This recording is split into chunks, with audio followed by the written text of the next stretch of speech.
Assalamualaikum warahmatullahi wabarakatuh. Nah, kami sekarang akan berbahas tentang Koperasi Desa Merah Putih atau Koperasi Kelurahan Merah Putih. Ya. Saya bisa pastikan ya seluruh koperasi yang ada ya itu sekarang itu pada posisi pusing, bingung mau ngapain. Ya. Saya mengamati ya berbagai kebijakan pemerintah ya dengan kementeriannya. Jadi mulai era Pak Harto ya sampai sekarang. Ya. Dari situ karena kami punya komitmen ya kaitannya dengan bagaimana sih pemerintah ini di saat memberikan kucuran dana. Saya kira kalau usia saya ya mungkin masih banyak yang tahu ya zamannya KUT ya. Nah, zamannya KUT, zamannya IDT ya. Nah, itu banyak masalah-masalah yang dihadapi kaitannya dengan program-program tersebut ya. Nah, untuk itu dengan adanya Koperasi Desa Merah Putih atau Koperasi Kelurahan Merah Putih ini ya rasionya begini ya, perjalanan panjang dari berbagai permasalahan yang pernah diambil dengan kebijakan-kebijakan tadi ya. Semoga KDMP atau KKMP ini ya ini sudah semakin dewasa ya. Bagaimana agar yang lalu-lalu itu tidak terjadi lagi. Dari sinilah yang harus kita evaluasi ya. Dan kita juga harus jeli dan kita harus jujur ya. Jadi kita harus jeli, kita harus jujur ya dan sebagainya. Ini didasari juga dengan kecerdasan. Kecerdasan didasari pengalaman-pengalaman ya. Kecerdasan didasari dengan fakta yang sekarang ini lagi terjadi. Kita bicara koperasi desa atau koperasi kelurahan Merah Putih ini ya. Sebenarnya ada rasa kegamangan ya dari pemerintah terkait dengan program tersebut ya. Nah, salah satu yang kami soroti itu terkait dengan bagaimana di saat nanti ada permasalahan mungkin kaitannya dengan kemacetan atau kredit macet di dalam menjalankan operasional KKK-DMP tadi, sehingga ADD ini akan menjadi jaminan. Inilah yang menurut saya adanya sebuah kegamangan. Kita sadari memang ya, pemerintah setiap menggulirkan program-program tadi ya, yang saya amati dari dinas sosial misalnya, memberikan bantuan mesin jahit ya dijual ya, memberikan misalkan alat las ya juga endingnya dijual ya. Nah, di situ kan harusnya dicari permasalahannya kenapa. Begitu juga katanya dengan koperasi ya, ujung-ujungnya ya banyak kemacetan. Nah, dari sini apa yang disampaikan Bapak Aing ya, Bapak KDM, bagaimana perubahan ini memang harus sampai perubahan kepada masyarakatnya. Bagaimana merubah masyarakat tadi masyarakat yang punya karakter. Ini menurut saya menjadi penting. Nah, dengan cara atau metode apa ya bisa merubah mindset masyarakat ini yang menjadi penting memang. Selama masyarakat ini nggak dirubah mindsetnya, ya rasionya apa? Ya kita bicara jujur ya. Kenyataannya di saat pinjaman itu digulirkan, ya banyak yang tidak mengembalikan atau bisa dibilang kredit macet. Ya. Nah dari sinilah ya yang kita harus punya sebuah inovasi atau terobosan bagaimana upaya kita merubah mindset yang satu ini. Ya. Pinjamnya gampang, nyaurnya susah. Nah, Oke, saya akan mensolusikan satu peluang, ya, satu peluang yang mungkin bisa sampai bagaimana merubah karakter tadi. Sebenarnya yang jadi permasalahan itu kan sulitnya di saat diberikan pinjaman, bagaimana pengembangan dari pinjaman tadi. Pasti yang diharapkan adalah sebuah usaha. Ya, pasti yang diharapkan adalah sebuah usaha. Bagaimana usaha yang mampu, ya, di saat digulirkan pinjaman itu mampu mengembalikan dan usahanya bisa berkembang.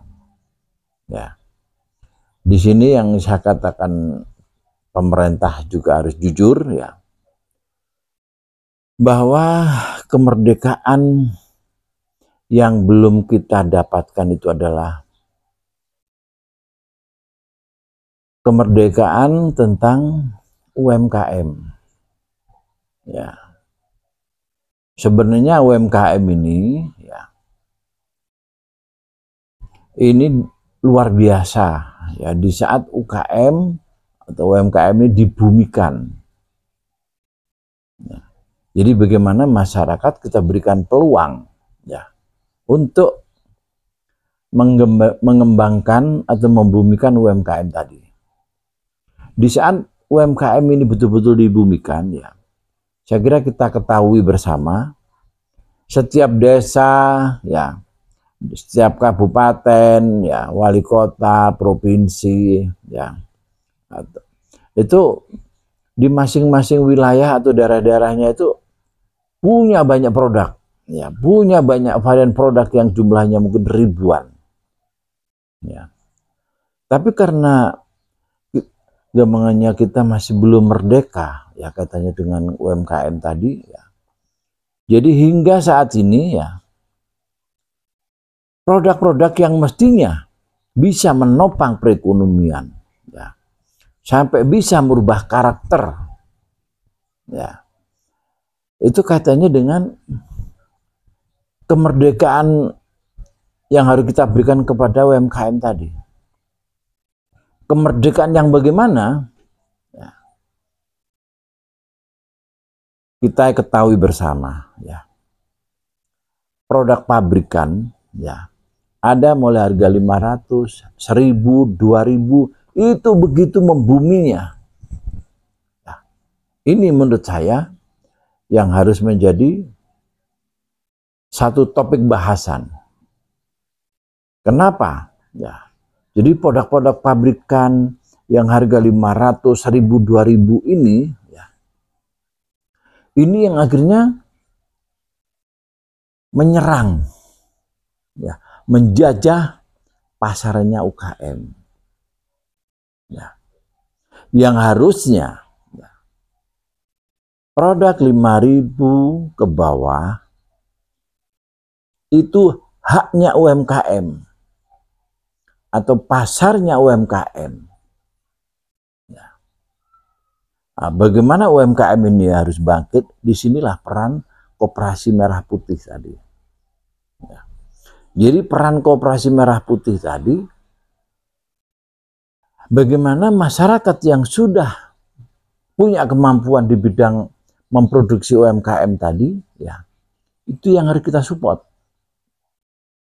Kalau sudah kita support, ya, mungkin berupa pendanaan atau mungkin casing kemasan, baru desa mengeluarkan perdes untuk melindungi produk UMKM. Produk pabrikan di bawah 5.000 tidak boleh beredar di desa. Produk 5.000 ke bawah, ya, khususnya mamin, ya, atau makanan basah atau camilan, pokoknya 5.000 ke bawah, ya, itu haknya UMKM. Sehingga di sini UMKM merdeka karena punya pasar, ya. UKM bisa bangkit karena dibantu oleh koperasi, dan koperasi bisa sehat karena UKM yang dibantu tadi sudah diciptakan pasarnya juga. Sehingga sebuah rasio inilah yang harus dilakukan oleh pemerintah. Bagaimana kegamangan, ya, terus keraguan katanya dengan sukses Koperasi Merah Putih ini, harus ini yang menjadi sebuah solusi. Ya.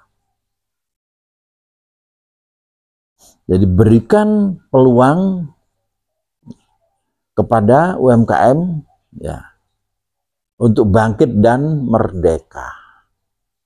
Nah, di saat UKM ini bangkit dan merdeka, ya, ibaratnya dia tidak berperang dan tidak ada yang menyerang tentang produk-produknya, ya.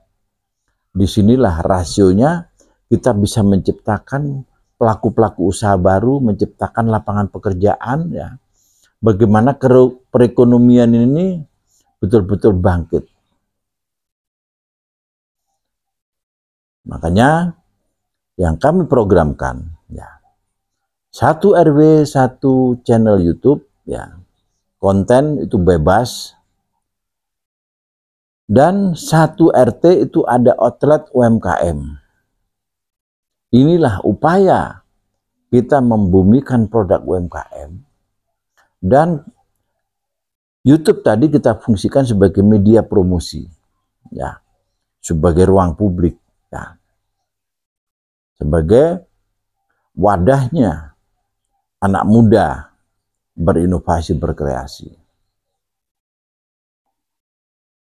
Semoga aja kaitannya dengan koperasi Desa Kelurahan Merah Putih ini, ya, agar bisa berjalan dengan baik, pemerintah itu harus mengambil satu kebijakan kaitannya dengan bagaimana pembatasan produk pabrikan yang 5.000 ke bawah tadi supaya dibatasi. Sehingga rakyat kecil punya peluang, punya potensi untuk memproduksi produk-produk UMKM tadi dan bisa booming. Ya mungkin itu, ya, mungkin bagi agresor, asesor, ya, yang di KK Merah Putih, ya, Koperasi Desa Merah Putih atau Koperasi Kelurahan Merah Putih tadi, ya, ini menjadi sebuah perhatian, ya, bagaimana program pemerintah kaitannya dengan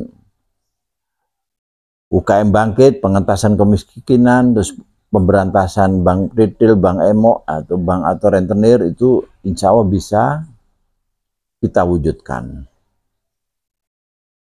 Salam Koperasi Merah Putih.